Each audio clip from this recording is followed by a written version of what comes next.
got eyes on the machine gun nest in the tower that was firing down on one of our other tanks. So I dropped down and notified the crew about the tower and loaded an impact round and armed the main gun.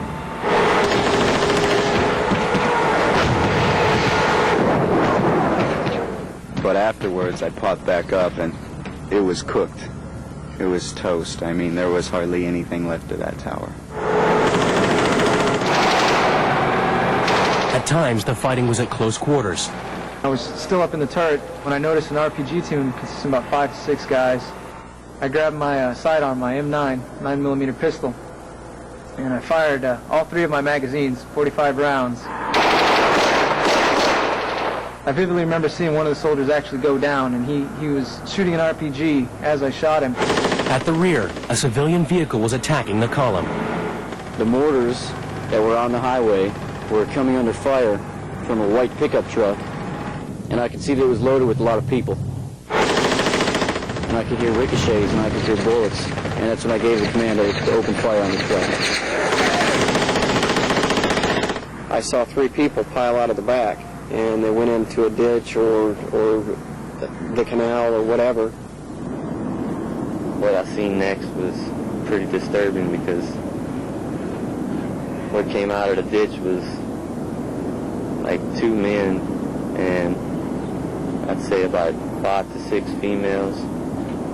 I remember this one woman, she was holding a baby in her arms, and she was showing me the baby, and the baby wasn't moving.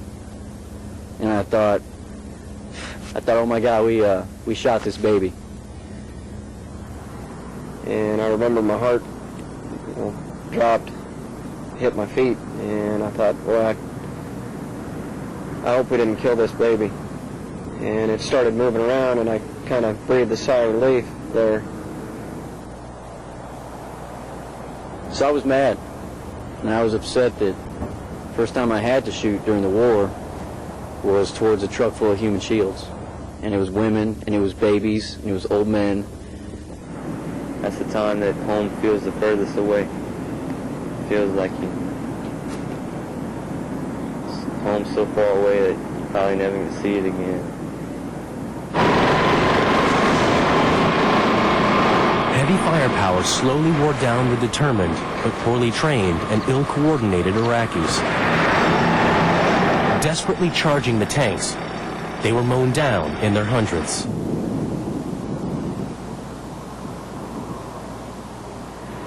It was probably about 8 hours and pretty much lasted all day. It was only towards sunset that it subsided substantially, and we were only dealing with limited resistance at that point, onesies and twosies.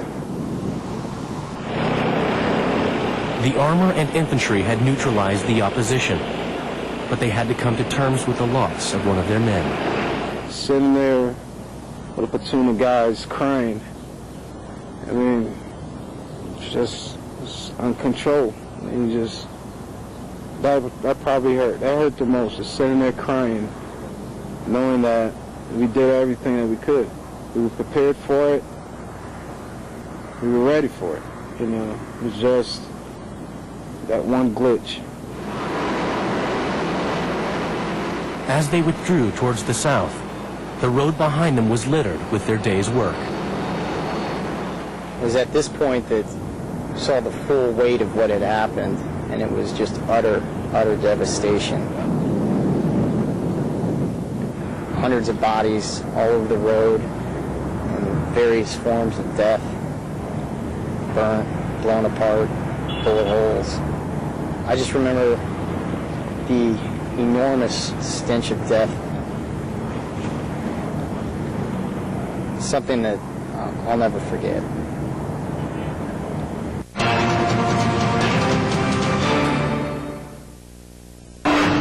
I like picking a goal that's just beyond what I think we could finish. Jesse James is the monster inside Monster Garage.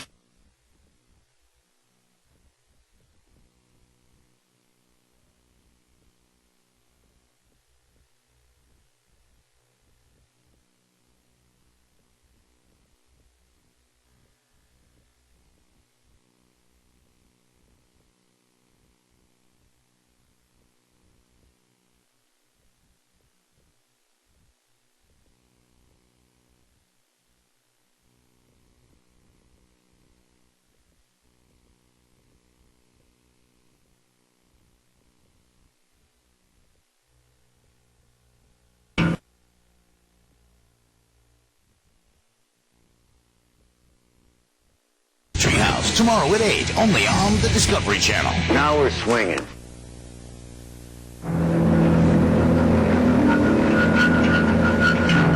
By the 1st of April, the combat teams of the Army's 3rd Infantry Division were heading towards Baghdad from 2 different directions.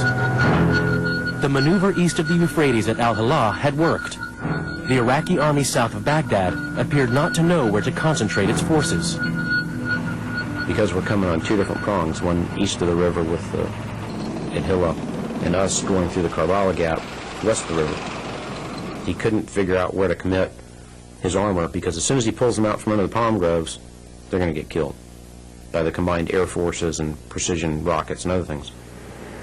With the Karbala Gap wide open, the Army could speed most of its heavy armor through the gap and on towards the last obstacle on the march to Baghdad, the river crossing at the Euphrates.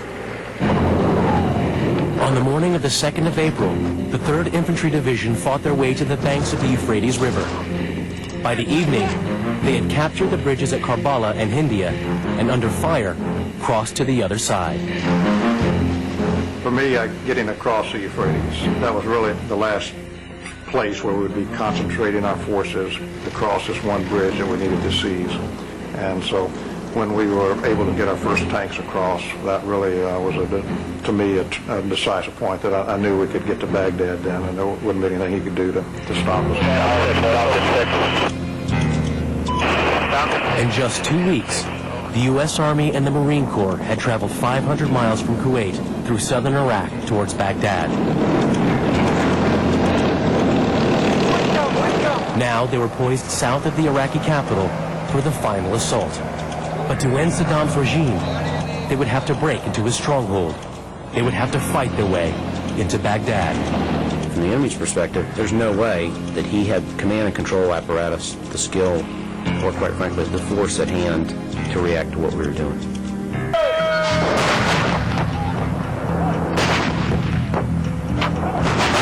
The U.S. Army's 3rd Infantry Division led the attack. Its commander, Major General Buford Blunt, decided to strike at the heart of Saddam's regime by seizing 2 vital areas.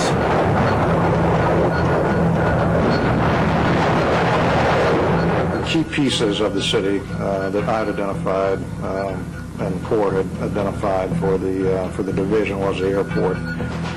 As much political statement as anything else. The other piece that we'd identified was the downtown palace area, the government seat that where Saddam's home, the government operated at. Those were the 2 key pieces of the city that I thought we needed to control. In Baghdad, a mixture of Special Republican Guard and determined but ill-trained militia prepared to defend the city. At the airport, Iraqi defenders dug in for an attack from the air, not suspecting that soldiers from the 1st Brigade combat team were rapidly closing in on them along the airport road. It's about 8 o'clock at night. It's dark, 0 illumination, so there's no moon, no nothing. And all the lights in Baghdad are out that night. They're expecting vertical envelopment. Most everybody's gone to ground underneath, and that's where they live, is underground. At this point, it's almost pitch black as we begin the assault. My lead elements actually parallel the wall for a little bit as we were looking for a point of entry. We had expected, upon our crashing through onto the airport, obviously a greeting from the Iraqis in the form of obviously fire coming at us, some type of defense. It was very eerie because once we got onto the airfield itself, everything was quiet. There was actually no fire on us, so it was sort of almost a false sense of security being on the base of the airfield.